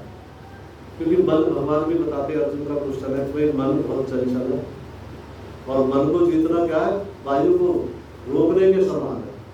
तो भगवान बताते हैं अभ्यास तो करते हैं, बार बार अभ्यास करोगे, बार बार अभ्यास करोगे तो सफल हो जाओगे। इसलिए हमें क्या करना पड़ेगा, मन हमारा भाग रहा, सिनेमा हो जा रहा है, बाहर जा रहा है, गंदी चीज़ें खाने को मन कर रहा है, लेकिन हमें उसको क्या करना पड़ेगा, रोकना पड़ेगा, उसको ट्रेन करना पड़ेगा, उसको समझाना पड़ेगा। किसका काम, बुद्धि का काम है। गलत चीज़ देख रहा है, सही चीज़ देख रहा है, इसका कार्य किसका है, बुद्धि का कार्य। क्योंकि जो हमारी 5 इंद्रियों के विषय जब उनके संपर्क में आते हैं तो विचार आने ही आते हैं। तो हमें क्या करना पड़ेगा, इन इंद्रियों को भी हमें मन को ट्रेन करना पड़ेगा किस तरह के डिसीजन में है। तो उन इंद्रियों को हम लगा सकते हैं, अच्छी चीज़ों में भी लगा सकते हैं, बुरी चीज़ों में। हम अपने जीव को अच्छी चीज़ें भगवान को प्रसाद ग्रहण करने में लगा सकते हैं, बाहर की बेकार की चीज़ें खाने में, मांस मछली खाने में भी लगा सकते हैं। लेकिन जैसे आप ट्रेनिंग आप जो अभी या तो कोई मीट मछली खाने वाला है नहीं, तो किसी का मन करता है कि आप खाने देखने का मन नहीं करता, खाने की तो बात छोड़ दो, देख रहे। क्यों? आपने ट्रेन कर दिया उसको, आपने अपनी बुद्धि का इस्तेमाल कर दिया कि ये खराब है और ये सही। तो आप जहाँ भी ढूंढोगे, कहीं बाहर भी ढूंढोगे, तो भगवान का भोग लगाओ, प्रसाद मिल। आप पूरा प्रयास करते कि हमें प्रसाद मिल जाए, या फिर आप भूखे रह जाए, कोई फर्क नहीं पड़ता, नहीं खाएंगे तो प्रसाद खाएंगे। ये सब चीज़ नहीं खाएंगे क्योंकि आपने उसको ट्रेन कर दिया। तो आपने अपनी इंद्रियों को भी कंट्रोल कर दिया। जब आपकी इंद्रिय कंट्रोल होती है तो आपका मन भी कंट्रोल हो जाता है। तो एक जिद्दी बच्चे की तरह होती है ये सब चीज़ें। बार बार बच्चा रोता होता, किस चीज़ को जिद कर रहा होता। कई बार कोई आँख का बोला है, वो मांगने लगे उसको ये दे दो मुझे, या कोई खराब चीज़ पीने खाने के जिससे उसको बीमार होने के चांस होते हैं, उसके लिए जिद करता है। लेकिन माँ उसको नहीं देगी ना, वो रो भी रहा है तो फिर भी क्या करेगी, उसको हटा के दूसरे कार्य में लगा देगी। उसको कहीं ना कहीं उसके मन को दूसरी जगह कन्वर्ट कर देगी, दूसरे उसमें लगा देगी। ये है भाई, ये अच्छे, देखो गाय आ गई, ये कुत्ता आ गया, उसके मन को क्या करेगी, डाइवर्ट कर देगी। तो उसी प्रकार हमें क्या करना पड़ेगा, मन को डाइवर्ट करना पड़ेगा। अगर इन चीज़ों में हमारा मन लगा हुआ है तो हमें क्या करना पड़ेगा, भगवान की कथाओं में, भगवान का दर्शन करने में, भगवान के भक्तों के दर्शन करने में, इनमें लगाना पड़ेगा। क्योंकि ये तो इनका काम है। आंखें तो देखेंगी देखेंगी, वो देखे बिना नहीं रह सकती, उनको देखना ही देखना। तो हमें क्या करना है, अच्छी चीज़ें इनको दिखाना है। ये हमें अपनी बुद्धि का प्रयोग करके इनको ट्रेन करना पड़ेगा, अच्छी चीज़ों देखने। अब जो भक्त हैं, जो भगवान का भजन करते हैं, सुबह उठ के महाराज करते हैं, वो भगवान के दर्शन करना चाहते हैं, वो किसी फिल्मी उसके नहीं दर्शन करना चाहते। जैसे आज भी बहुत सारे लोग हैं, उनके क्या फैन बने हुए हैं, मेरा ये हीरो फैन है, मेरा ये भक्तों का फैन कौन है, भगवान श्री कृष्ण, राधा कृष्ण, भगवान के भक्त, उनके दर्शन करना चाहते हैं। तो उस कार्य को करने से क्या लाभ हो रहा है, एक तो कार्य तो भी कर रहा है, वो देख रहा है, और भक्त भी देख रहा है। लेकिन उसको वो जो देख रहा है उससे क्या हो रहा है, उसका पतन हो रहा है, वो बेकार की चीज़ देख रहा है। और भक्त जो देख रहा है वो अच्छी चीज़ देख रहा है, उसका उद्धार हो रहा है, क्योंकि उसकी सुकृति एकत्रित होती है, उसका मन अच्छा होता है। जब अच्छे अच्छे साधुओं भक्तों के दर्शन करता है और उनके जो कार्य है, उनके गुणगान को सुनता है, तो उसका उत्साह बढ़ने लगता है। वो भी और उत्साह के साथ अपनी भक्ति के कार्य करने लगता है। जैसे जब तक जैसे हमारे धर्मपाल गुरु हैं, इन्होंने बहुत सारे महाराजों के साथ में पूरा भ्रमण किया। मेरे ख्याल तो कोई महाराज छोड़ा नहीं है। वृंदावन में जाएंगे तो बहुत सारे महाराज आदमी मिलेंगे, हमें भी दर्शन कराए। हाँ। तो पूरे एरिया में कहीं भी मतलब मैं देखता हूँ, कहाँ भाई मैं आज महाराज के साथ, और महाराज फलाने महाराज के साथ, मतलब किसी छोड़ेगा नहीं छोड़ेगा, लेकिन अब क्या करो, ये फोन करके चलेगा। लेकिन फिर भी बहुत अच्छा इसके अंदर हो रहा है कि 12-13 साल है महाराजों के साथ घूमने के बाद कहीं भी फंसा नहीं है। नहीं तो हम देखते लोग कथा करने आते हैं, अगले दिन दीक्षा दे के चले जाते हैं, उसके बाद पता ही नहीं कहाँ से लेंगे। हमने तो गुरु बना लिया। गुरु का मतलब क्या है, गुरु किस लिए बनाए जाते हैं, गुरु तो शिक्षा देने के लिए होते हैं। तुम्हारी शिक्षाएं कहाँ, एक दिन हुए माला दे वो दे दी और बस, अब गुरु शिक्षा है। अब तो फंसे हैं, अब तो फंसे, सही जगह फंसे। अभी पहले मैं कहता था भाई आ जाओ, प्रोग्राम है, क्लास है, आओ यार, आप प्रभु जी आऊँगा, कभी आए कभी ना आए, कहाँ मैं तो गोवर्धन में, मैंने कहा आ जा भाई, छोड़ दे सब। तो उस समय क्लास भी है तो ये गोवर्धन में, मैं क्या तो हीरा छोड़ के कोई लाके पीछे भाग रहा है। मतलब तू भगवान की कथा सुनेगा, क्लास सुनेगा, तो तुझे सब चीज़ प्राप्त हो जाएगी। क्योंकि जहाँ भगवान के गुणगान होते, भगवान वहाँ शहर आते, भगवान के भक्त जहाँ होते हैं वो भगवान का धाम हो जाता है, कीर्तन बन जाता है। तो क्या धीरे धीरे जब ये बहुत समझ में नहीं आई, लेकिन ये देखो ना शुद्ध वैष्णव का प्रभाव कितना होता है, उनके दर्शन कितने महत्वपूर्ण होते हैं। मैं इसको लेकर भाई सुखताल चल रहा है, वहाँ पर भक्ति रिट्रीट है। पहले महाराज से मैंने आया नगर में मिलाया, तो महाराज में पहली बार मिलने के बाद इसने 8 माला शुरू कर दी। पहले एक भी नहीं करी, कल भी कभी 8 शुरू करी। तो उसी दौरान में थोड़े समय बाद क्या वो समाचार मिली कि मम्मी आ जा चल रहे, तो इसका थोड़ा उत्साह बढ़ा, चला में 12 से बढ़ा। उस दिन से 16 12 शुरू कर दिया। पूरी तैयारी करता है, प्रयास करता है, दीक्षा की तैयारी है, दीक्षा होने वाली है उसकी। बाकी गुरु जी के 76 छाया है, माता जी के 76 छाया है। तो सीधा सिंपल भाव है, लेकिन हाँ भगवान के प्रति बहुत उसके शुरू भाव है। अब पूरा प्रयास करता है, सेवा करता है, भक्तों की सेवा करने का पूरा प्रयास करता है। प्रोग्राम में भी मतलब हर तरह से तन मन धन से पूरा प्रयास करता है सेवा करने के लिए। तो ये प्रभाव होता है। अब इसका मन क्या होगा, ये ट्रेंड हो गया इसका, क्योंकि भगवान का प्रसाद जगह जगह खाने को मिला इसको, भगवान के भक्तों के भी दर्शन हुए इसके, क्योंकि सारी इंद्रिय ने क्या करा, अच्छी चीजों के संपर्क में आ गई। जब अच्छी चीजों के संपर्क में आई तो अच्छे विचार उत्पन्न हो गए। इसके मन में जो है मुझे दीक्षा लेनी है, दीक्षा लेनी है। नहीं तो जो महाराज जिनके महाराज साथ है कहते दीक्षा ले लो, दीक्षा ले लो, मुझे इसको बहुत फोर्स किया इसका, लेकिन इसने दीक्षा ले ली। लेकिन अभी हमने किसी ने फोर्स नहीं किया दीक्षा ले ले, दीक्षा ले ले। हमने कहा माला कर, लेकिन इसने उत्साह मुझे दीक्षा लेनी है, दीक्षा लेनी है, दीक्षा। एक कह रहा दीक्षा ले ले भाई, नहीं लेनी। एक दीक्षा की चर्चा नहीं करता, मुझे दीक्षा लेनी है। तो ये होता है प्रभाव, क्योंकि हमने अपने इंद्रियों को सही जगह पर लगा दिया, हमें शुद्ध भक्तों का संग मिला। तो उनमें से कौन बेटर है, जो दीक्षा ज्यादा ले रहा है और बाद में भूल गया, या जो सेवा करता ज्यादा दीक्षा नहीं ले रहा, कौन ज्यादा ले रहा है? दीक्षा का मतलब क्या? दीक्षा तो भक्ति की पहली सीढ़ी है। दीक्षा तो पहली सीढ़ी है हमारी। दीक्षा का मतलब क्या है, अब हमारे अध्यात्म कार्य शुरू है, अब हमें अपने उद्धार करने के लिए कार्य करेंगे। दीक्षा लेने का मतलब हमने गुरु धारण किया, और गुरु किस लिए हमने बनाए? अगर भौतिक जगत में गुरु बनाते हैं, कोई टीचर लगाते हैं ट्यूशन वाला, तो साइंस का टीचर ढूंढ गया, आपको डॉक्टर बनना है, साइंस मैथ बायो सब टीचर ढूंढ गया, तो उनका कार्य का किस लिए आपने ढूंढा? ये तो नहीं है कि आपने उसको आया भाई आप गुरु हो गए इस बच्चे के, आप इसके टीचर हो, ये लो पैसा। गुरु अपने घर और टीचर, बच्चा अपने घर और टीचर अपने घर, तो उसको कोई फायदा हुआ? आपने उसकी फीस उसको दे दी, आपने उसको बोला भाई आज से बच्चे बेटा ये आपका गुरु है। एक गुरु अपने घर और शिष्य अपने घर है, बच्चा अपने घर है, तो उसका क्या बेनिफिट हुआ? तो उसी प्रकार आध्यात्मिक जगत में जब दीक्षा होती है, तो दीक्षा का मतलब है अब गुरु के शरणागत हो। अब गुरु क्या करेगा? अब उसको उद्धार करने का प्रयास करेगा, उसको सही शिक्षाएं देगा। गुरु हमने बनाया किसने? शिक्षाएं प्राप्त करने के लिए। कैसी शिक्षाएं? अगर भौतिक गुरु बनाया तो भौतिक शिक्षा है, आध्यात्मिक गुरु बनाया तो आध्यात्मिक शिक्षा है। लेकिन किस लिए बनाते हैं गुरु? हमारा कोई टारगेट होता है, हमारा कोई उद्देश्य होता है। भौतिक संसार में गुरु बनाते हैं तो हमें भी डॉक्टर बनना है, मेरा एक गोल है, मुझे डॉक्टर बनना है, तो मैं उसके साथ से टीचर लगाऊंगा, पढ़ाई करूंगा। लेकिन अगर मेरा उद्देश्य गोल क्या है? भगवत प्राप्ति है, तो मैं आध्यात्मिक गुरु चुनूंगा। लेकिन गुरु कब हमें पहुंचाएगा? जब हमें गुरु ज्ञान देगा, जब हम गुरु की जो इंस्ट्रक्शन है उनको फॉलो करेंगे, उनकी शिक्षाएं ग्रहण करेंगे, उनके अनुसार हम जीवन जिएंगे, कार्य करेंगे, तभी तो हमारा उद्धार होगा। क्योंकि हमारा गोल तो भगवत प्राप्ति है, भगवान का प्रेम प्राप्त करना है। लेकिन हम उसको पाने का या उसको प्राप्त करने के लिए कार्य तो हम करेंगे। अब कोई आदमी किसी मेरे 2 बेटे जो डॉक्टर बनाऊंगा, बन गया जो सबसे अच्छा टीचर हो, पैसा कितने ले ले, हॉप ट्यूटर हो, कोई भी हो, आप लगा लो उसको। लेकिन बच्चों को पढ़ना ही नहीं है, तो क्या करोगे आप? बहुत अच्छे टीचर लगाने से फायदा क्या होगा? तो हमें क्या करना? हमें भी तो फोकस करना पड़ेगा ना उस पर। तो अब आप लोग दीक्षा तो ले लिया हमने, बस दीक्षा ले ली और सब कुछ बाला कभी वो कर रहे हैं, कभी नहीं कर रहे हैं, बस गुरु हो गए। क्योंकि उनको लगता है गुरु के बिना गति नहीं है। लेकिन गुरु का नाम लेने से हमारा उद्देश्य पूरा हो जाएगा? नहीं होगा, क्योंकि हमने भौतिक संसार में जो गुरु बनाया उससे हमें पढ़ाने, तो कैसे डॉक्टर बनेंगे?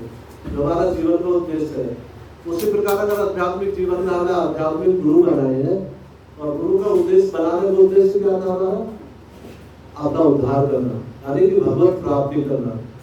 तो गुरु तो हमें पढ़ाना चाह रहे हैं, लेकिन हम पढ़ रहे नहीं है, या फिर जिस गुरु पे कुछ आता ही नहीं है, जो पढ़ाना ही नहीं जानते, उसे बनाने से, उससे ट्यूशन लगाने से क्या फायदा होगा?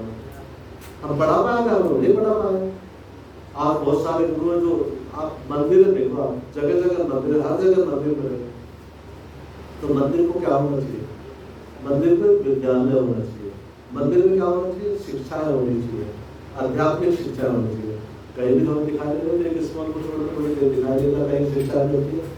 जैसे हमारे यहाँ नीम करौली मंदिर है जौनपुर में, बहुत दूर दूर से लोग भी आते हैं, वहाँ जो पुजारी वो सब रहते हैं। क्योंकि पुजारी जी आप तो यहाँ पे सार्वजनिक सेवा करते तो आप एक असली सेवा भी तो करो।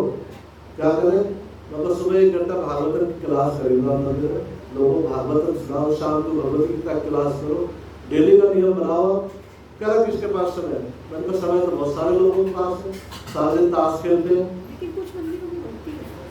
अब तो ये देखने से कुछ लोग करने लगे, लेकिन बहुत ना के बराबर।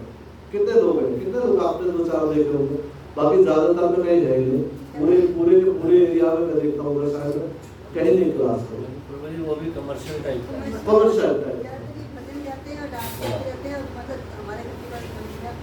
कमर्शियल टाइप का है, उसमें एक्चुअल में नहीं है।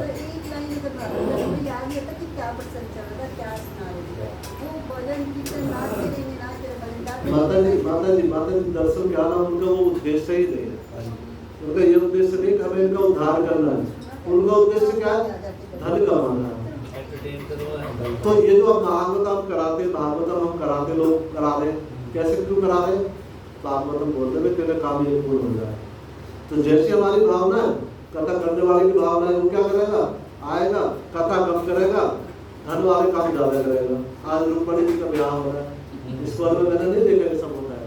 आज कन्यादान कर दो, ये चढ़ा दो, आज ये करना पड़ेगा, आज ये करना पड़ेगा। उस भागवतम को तो हमारी जो आचार्य क्या बताते हैं? विश्व के समान बताते हैं। 2-3 तो झांकियाँ हो जाती है, जैसे करते हैं 2-3 झांकियाँ हो जाती हैं, आधा घंटा वो चलता है, उसके बाद आधा घंटा। गुरु जी आज के टाइम में जो जागरण होते हैं, वो जागरण का वही काम है, झांकियाँ निकालते हैं और कथा में वो वही करते हैं। जागरण तो अब कथा भी हो गई, चौकी में आ गई। हाँ, लेकिन कथा का महत्वपूर्ण उद्देश्य क्या है? भागवत का उद्देश्य क्या है? भगवत प्राप्ति। किसने सबसे पहले कथा सुनी थी? परीक्षित महाराज को सुखदेव गोस्वामी ने। तो सुखदेव गोस्वामी ने बीच में डांस थोड़ी करवाया था। सुबह रात दिन, 7 दिन ना सोना, ना खाना, ना पीना, क्योंकि श्रोता भी और वक्ता भी दोनों लीन है, भगवान की भक्ति में लीन, कथा में लीन है, दोनों को आनंद आ रहा है।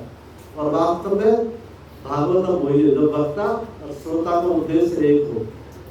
वक्ता का उद्देश्य मुझे इसको उद्धार करना है और श्रोता का हो मुझे अपना उद्धार करना है। जब दोनों में एक कॉम्बिनेशन होता है तो जब ये कथा सफल होती है। नहीं तो ज्यादातर जो कथाएं होती है, इसलिए लोग एलर्जी करते हैं उसमें।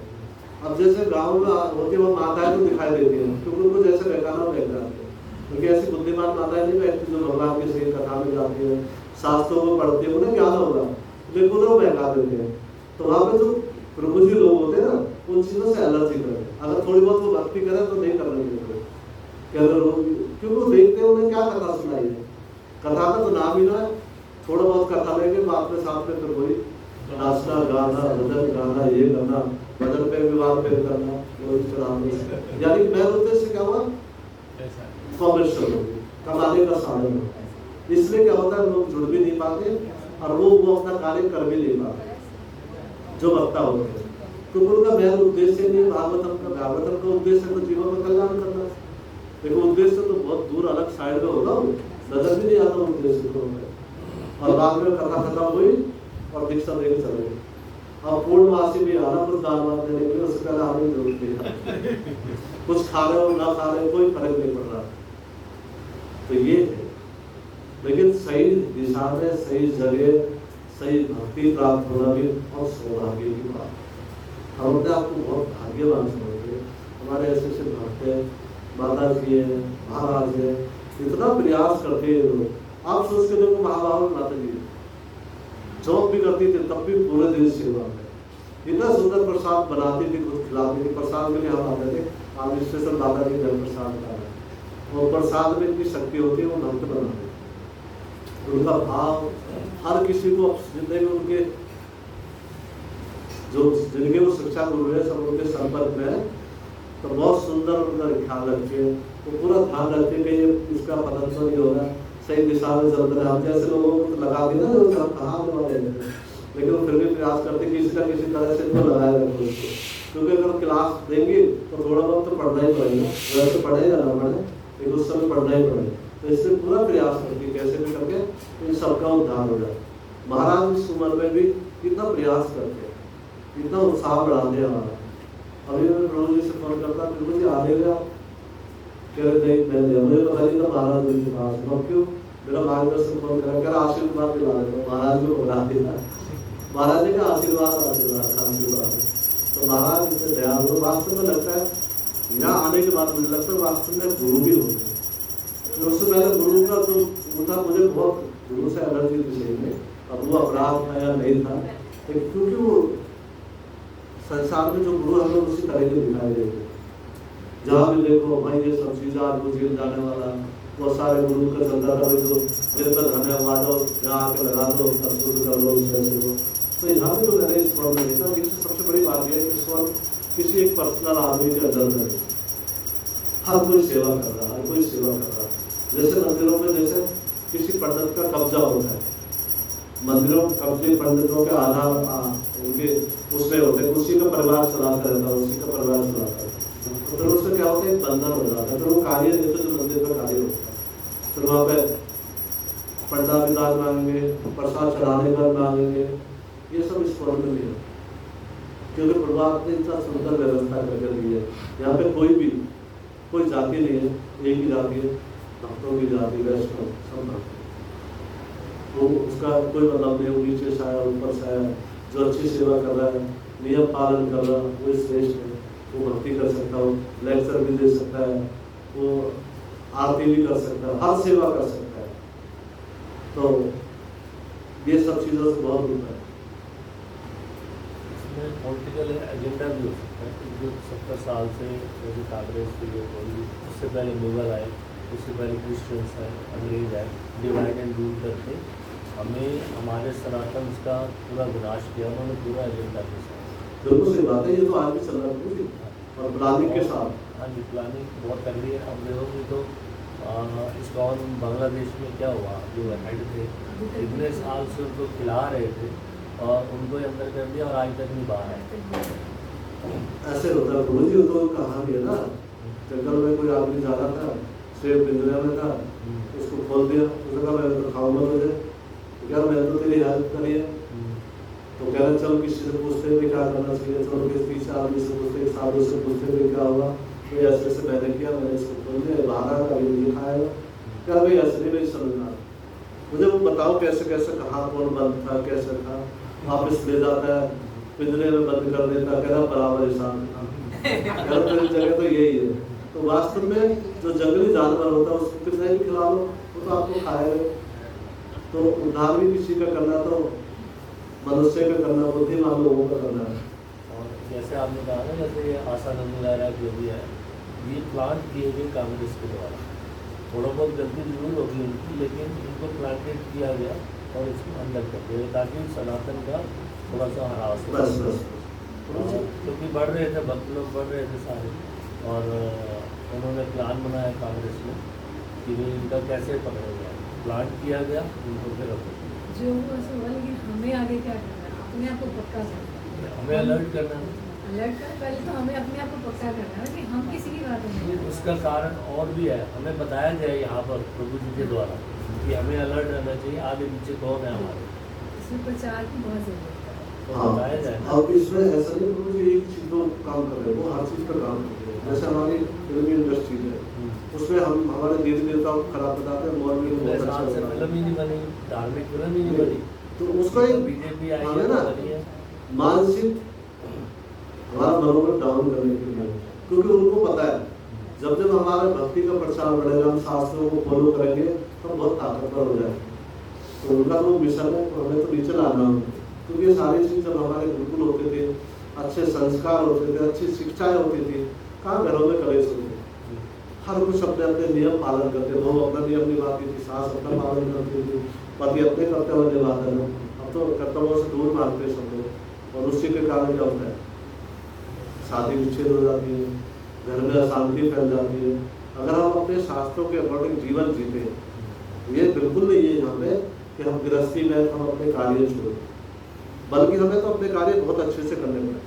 जो पति का धर्म वो बहुत अच्छे से निभाना, पत्नी का धर्म बहुत अच्छे से निभाना, लेकिन साथ में क्या करना है, हम अपने उद्देश्य को ना भूलना चाहिए, क्योंकि हम बाकी सब तो कर रहे हैं, और जो हमारा मनुष्य जीवन का मेन उद्देश्य है वो उसके चक्कर में खो जाए तो वो भी करना है। हम अपनी तपस्या बढ़ा सकते हैं, हमें सुबह बच्चों को प्रसाद बनाना तो बनाना है, अपने पति के लिए खाना बनाना, लेकिन हम अपनी माला थोड़ी छोड़ देंगे। अब हम कई बार तर्क करते हैं हमारे पास समय सारा दिन चला जाता है, उससे क्या मतलब है, उसी में से आपको समय निकालना पड़ेगा। क्योंकि हमें वो बचाव कैसे करना है, जैसे एक स्टैम्पेड आ गया, जैसे बांग्लादेश में आ गया, तो सारे भक्त लोग जो थे जिनको मारा गया, पीटा गया, सब काम किए थे पूरा दिन के साथ, उनसे बचाव कैसे करना है? प्रभु जी उसके लिए हमें क्या करना भक्ति है? तो हम कर ही रहे हैं, वो भी कर रहे थे। बिल्कुल हम बताएंगे उसके बाद। वो हमें भक्ति तो करनी ही करनी है, लेकिन भक्ति का मतलब ये नहीं हमको कमजोर बनना है, हमको कमजोर नहीं बनना, हमने अपने संगठन को बढ़ाना है। और संगठन कैसे बढ़ेगा? जब हमारा प्रचार बढ़ेगा। आप सोच के देखो, एक गांव में रहने वाला भी कोई दोस्त कहता होगा अपने मन को, आपको कोई दुर्घटना हो जाए, कोई समस्या आ जाए और आप रात में 1 बजे फोन करोगे तो शायद बहाना लगा देगा, और किसी भक्त के पास फोन करोगे तो रात में ही खड़ा हो जाएगा, प्रभु जी अब आया 2 मिनट में। तो हमें क्या करना होगा? हमें अपने प्रचार को बढ़ाना होगा, लोगों को सही दिशा में लाना पड़ेगा, गलत और सही की पहचान करानी पड़ेगी। इसका मतलब ये नहीं हमको कमजोर होना है, बल्कि मैं तो कहता हूँ अच्छे ठाटे लोग जो हमें भक्तों की रक्षा करने के लिए युद्ध भी करना पड़ा था, युद्ध करेंगे। धर्म की रक्षा के लिए अर्जुन तो भक्त भगवान में, लेकिन उसने शस्त्र उठाया। हम इस कॉल को भी फॉलो करें, साथ में जैसे RSS है देश की, पूरे वर्ल्ड वाइड है, तो वो एक दिन में आते हैं। हाँ बिल्कुल, लेकिन हमें बचाव के लिए भाई देश की सुरक्षा भी तो चाहिए, बिल्कुल चाहिए। तो सब दरी रह जाएगी। हाँ, जब हम ये जो होता है जैसे आप बता रहे हैं बांग्लादेश में होता, वो भी बहुत अच्छा कर रहे थे, प्रचार भी कर रहे थे, लेकिन क्या हुआ? राक्षसी प्रभाव बढ़ा, जानवर आए, तो जानवरों से लड़ने के लिए हमें प्यार भी लेना पड़ेगा, लेकिन हमें मेन चीज नहीं छोड़ना है। हम जो ये प्रयास कर रहे हैं, प्रचार कर रहे हैं, हम ये बच्चों को कमजोर करने का प्रयास नहीं कर रहे। हम तो कहते हैं भाई तुम बहुत अच्छी चीजें खाओ, आप पढ़ाई भी करो तो बहुत अच्छे से पढ़ाई करो, माँ बाप की सेवा करो तो और अच्छे से सेवा करो, ताकि लोग प्रभावित हो भाई ये भक्ति कर रहे हैं, और उसके साथ साथ इनके विचार बहुत अच्छे रहे। लेकिन उसका मतलब ये बिल्कुल नहीं है घरों की रक्षा के लिए ज्ञान ना। हम ऐसा नहीं है भाई जैसे कौन सा मंदिर था वो, उसका आग्रह हुआ था कई बार गुजरात में, नाम सोमनाथ मंदिर, और मुगलों ने वो करा था। तो भगवान तो हमें शक्ति देते हैं, भगवान कभी में स्वयं आकर थोड़ी लड़ेंगे, या अर्जुन के साथ में थोड़ी है, लेकिन हमें वो शक्ति देते हैं, ज्ञान देते हैं, हमें शिक्षा देते हैं। तो ऐसा भी नहीं है हम बिल्कुल ये सब चीज़ छोड़ देंगे, हमें ताकतवर रहना पड़ेगा। भक्तों की अपने को भागवत में कितना सुंदर बताते हैं, लेकिन आप फॉलो कैसे करेंगे? जब उस लायक होंगे। अगर भक्त कोई निंदा कर रहा है तो निंदा सुनने वाला अगर उसको सुनने के बाद उसकी क्षमता है तो क्या करना चाहिए? उसको उसकी जुबान खींच लेनी चाहिए, उसकी जीवा को काट देना चाहिए। तो ये तो नहीं कहा भाई तुम भाग जाना चाहिए, कमजोर हो जाना चाहिए। तो ये सब उन्हीं के लिए तो है। जो निंदा कौन करेगा? जो उस प्रवृत्ति का हो वही तो करेगा, जो उनकी विचारधारा का हो वही तो करेगा। तो उसके लिए तो आदेश दो कि उसकी जीभ को काट दो, तो उसके लिए भी हमें सक्षम होना पड़ेगा। उसके लिए ताकत भी हमें, महाराज कहते हैं कि आप 80 साल की उम्र में भी शरीर को एक्सरसाइज करके मजबूत बनाओ, लेकिन ऐसा भी ना हो कि हम जिम तो जा रहे हैं, मजबूत हो रहे हैं, लेकिन मेन उद्देश्य को भूल गए। क्योंकि हमारा क्या होगा, हमारा तो क्या होगा, खाली हम उससे सोचते हैं, लेकिन हमें सब कार्य करने पड़ेंगे, लेकिन मेन कार्य जो है ना वो भी नहीं छोड़ना। कई बार उन सब चीजों के चक्कर में बाकी चीज छोड़ रहा है, जो हमारा मेन उद्देश्य है भगवत प्राप्ति को, हमसे दूर रह रहा है। तो उसको हम करेंगे और करते भी हैं।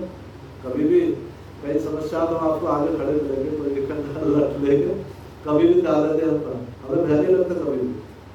और ऐसा भी नहीं कोई अब ये हो गए तो हमें जहाँ जरूरत पड़ती है उसके लिए तो हम फिर उसमें आ जाते हैं अपने उसमें। ठीक है भाई, आपके लिए गलत नहीं करेंगे, हम आपको गलत सताएंगे नहीं, लेकिन हम गलत सहएंगे भी नहीं ना। कई बार हमारे यहाँ पे कॉलोनी में भी गाड़ी वाड़ी खड़ी कर दी लोगों ने, तो मुझे जानते नहीं कि गुजर है, तो मैं उस तरह का बर्ताव नहीं करता, तो किसी को सताता वो भी अच्छा नहीं लगता। हमारे बच्चे भी अगर गलत करते हैं, मैं कहती आप तुम ये मत दिखाओ हम गुजर, आप अच्छा करके दिखाओ, आप अपनी एक पहचान अच्छे में बनाओ ना। कोई किसी को सता रहा, उसकी आपके पास ताकत है, उसका सही उपयोग करो ना, भक्तों की रक्षा में लगाओ, अपने धर्म की रक्षा में लगा दो उसको, और सारे भगवान की सेवा करो, भगवान की सेवा में आओ, कथा सुनो, क्योंकि साथ में अपने उद्देश्य को क्यों भूल रहे हो? जो मनुष्य जीवन का परम श्रम लक्ष्य क्या है? भगवत प्राप्ति। तो बाकी सारे कार्य करें, अपने उद्देश्य को भूल जाए तो क्या फायदा होगा उसका? तो ऐसा नहीं कि हमें कमजोर बनना या नहीं करना, तो हमें मजबूत बनना, लेकिन मजबूत हम कब बनते हैं? जब संगठित रहते हैं। तो संगठन का उपाय क्या? कहीं ना कहीं तो एकत्रित होते हैं। जैसे उनका संगठन क्यों है? उनको शुक्रवार में जुम्मे की नमाज में जाना ही जाना है। पहले नमाज पढ़ेंगे, फिर वो मौलाना उनको लेक्चर देंगे, फिर उनको बताएंगे ये करना, तो उनकी बात मानते हैं। तो जब हमारे लोग सही दिशा में आएंगे, सही बात सुनेंगे, तभी तो हम एकत्रित हो, तभी संगठित हो। लेकिन वो आना ही नहीं चाहते, सोना है, खाना है, दर्शन को क्यों पक्के, अधिक पक्के क्यों है? वो सुनते, उनको तो जाना ही जाना है। मौलाना की बात सुननी ही सुननी है। जब वो आएंगे तभी तो सुनेंगे, तभी तो उनको बताया जाएगा, तभी उनका संगठन भी बढ़ता है, तभी वो उनके किसके बारे में बताते हैं।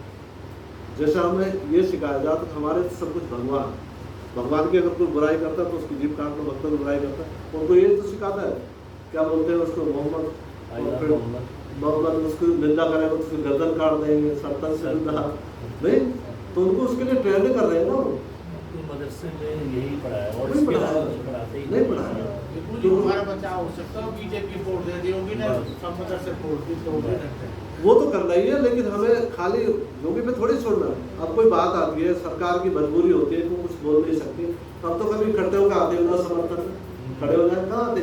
वो विरोध में पूरे इकट्ठे हो जाते हैं, हम समर्थन में कहाँ खड़े होते हैं? लेकिन हमें क्या करना है? सबसे पहले इसमें फोकस डालना है, सबको संगठित करें, सुबह रोज हर संडे मंगला आरती में अटेंड करें, भगवान की क्लासेस सुने, अपने कार्य भी करें जो कर रहे हो, गृहस्थ जीवन की जिम्मेदारियां भी करें, लेकिन मेन उद्देश्य क्या है? भगवत प्राप्ति। लेकिन भगवत प्राप्ति भी कैसे कर पाओगे? साधन तो चाहिए आपको। आप शरीर के बिना कैसे उद्धार करोगे अपना? क्योंकि शरीर नहीं होगा तो ये कान भी नहीं होंगे हमारे, कान नहीं हो तो कथा कैसे सुनेंगे, आँख नहीं हो दर्शन कैसे करेंगे? तो ये सब शरीर की तो शरीर को हमें किस लिए इस्तेमाल करना है? अपने उद्धार के लिए। शरीर मिला किस लिए? अपना उद्धार करने के लिए। लेकिन हमने क्या लगा दिया? भोग विलास में उसको लगा दिया। तो हमें उसको सही दिशा में भी तो लाना है। अच्छा, फिर लाना है, आप गाड़ी, आपका उद्देश्य है गाड़ी से मैं सफर करूँगा, मुझे मंजिल में जाना, तो आप उसको बचाव भी करोगे, कोई पत्थर दबाओगे, उसमें सर्विस भी कराओगे। उसी प्रकार इस शरीर की रक्षा के लिए कार्य तो सारे करोगे, लेकिन साथ में ऐसा नहीं कि उस कार्य के चक्कर में खाली गाड़ी में फोकस रहना है और जो हमारा मेन उद्देश्य हो कहीं दूर छूट जाए, तो हमें वो भी नहीं करना। मुझे आपने इंद्री के बारे में बताई, जब रावण उस माता सीता को लिया आया था तो कुंभकर्ण जगह कुंभकर्ण ने कही थी कि आप तो भेष बदलने में निकलो, आप उसको चोरों की भांति खिलाया। तो मैंने जब भेष बदला तो मुझे माता का रूप दिखाई दिया। हाँ, तो कई बार ऐसा होता है प्रभु जी, जब हम किरदार करते हैं ना, किरदार किसी चीज का, जैसे भगवान में किरदार कर रहे हैं, जैसे आपने एक फिल्म देख रहे थे, नाम बोलना देख रहे हैं, एक वो देखा था, एक लड़की होती है, उसके दिमाग में बैठ जाती है राजा की पुत्री के बारे में, इस तरह से उसका तो उसके दिमाग को ये करते वो मारेंगे नहीं उसको, है तो सही क्या नाम है उसको, भूल भुलैया। हाँ, तो लास्ट में जब उसको पुतला दे देते तो उसको काट देते, उसकी मानसिकता, क्योंकि उसके मन में वो किरदार पैदा हो गया जबकि उससे कुछ लेना देना नहीं था। उसकी कथा, उसने तो कथा सुनी थी उसके बारे में, कथा सुन के उसके बारे में उसके मन में बेस्ट होगा मैं ही वो हूँ, और जब तक उसका बड़ा नहीं कर, जब तक उसके मन से वो निकला भी नहीं। तो जब हम जिस किरदार में रहते हैं, जब एक वैष्णव ड्रेस में आते हैं, भगवान के दर्शन करते हैं, तो ना चाहते हुए हम शुद्ध हो जाते हैं, हमारे भाव चेंज हो जाते हैं, माता का भाव, माता के रूप में दर्शन करना, तो वही है। तो किसी का कोई क्वेश्चन नहीं कर सकते, माता की बहुत सुंदर प्राप्त। आपके पहली बार दर्शन हुए, आपकी प्रत्येक कथा जो है पहली बार सुनी। मुझे आता वाला ऑनलाइन तो सुनते थे, लेकिन आज पहली बार तरीके से आपने मेडिकल, पूरी मेडिकल का आपने जैसे है डॉक्टर है आप, वो पूरा उससे पूरा समझा दिया हमें, भौतिक जगत का भी समझा दिया। और महाराज की माता जी कृपा है, जो सुनता हूँ वही बोल देता हूँ, बाकी मैं कुछ करता नहीं हूँ। मैं सामने का पेशेंट में हमें इंजेक्शन लगाना, दवाई करना, बहुत सुंदर बात। हमें प्रयास करना मतलब नॉर्मली इतनी क्लास माताजी भी नहीं लेती, लेकिन आपकी क्लास ऐसी थी कि मैं भोग लगाना ही भूल गया। तो माताजी ने याद दिलाया कि भोग भी लगाना है। ये तो आप सबको पता है गुरु जी, मैं तो उस बहुत बात सुंदर में क्लास, बहुत सुंदर क्लास। बस मैं तो आवेश मिलता है। एक इंद्रियों के बारे में पूरा ऐसे होता है। ठीक है, सब माता जी का महाराज का है, उनका कल तक भी मैं कुछ ले नहीं पाता, क्योंकि मैं शाम की क्लास कभी सुन नहीं पाता। मेरा बड़ा अफसोस होता है मुझे माता जी क्लास ना सुनने का, क्योंकि मैं जब भी फोन लगाता हूँ, जब भी फोन बज जाता है, फिर मैं लगाता हूँ, फिर करता हूँ, फिर लग जाता, फिर मैं लास्ट में उठा के रख देता हूँ, भैया तू पढ़ ले, फिर करो। कथाएं भी शाम की क्लास में सुन ही नहीं पाता कभी, जबकि माता जी की इतनी सुंदर क्लास होती है। मुझे आज पता लगा कि ऑनलाइन क्लास और ऑफलाइन क्लास में क्या अंतर होता है। आपकी क्लास सुनते आपकी दोनों क्लास होता है, लेकिन जो आज की क्लास में आनंद आया, आपकी ऑनलाइन क्लास में ये सब तो आप सबकी कृपा है। तो एक माला करें। हाँ, माता जी माला करें, साथ में एक माला करें।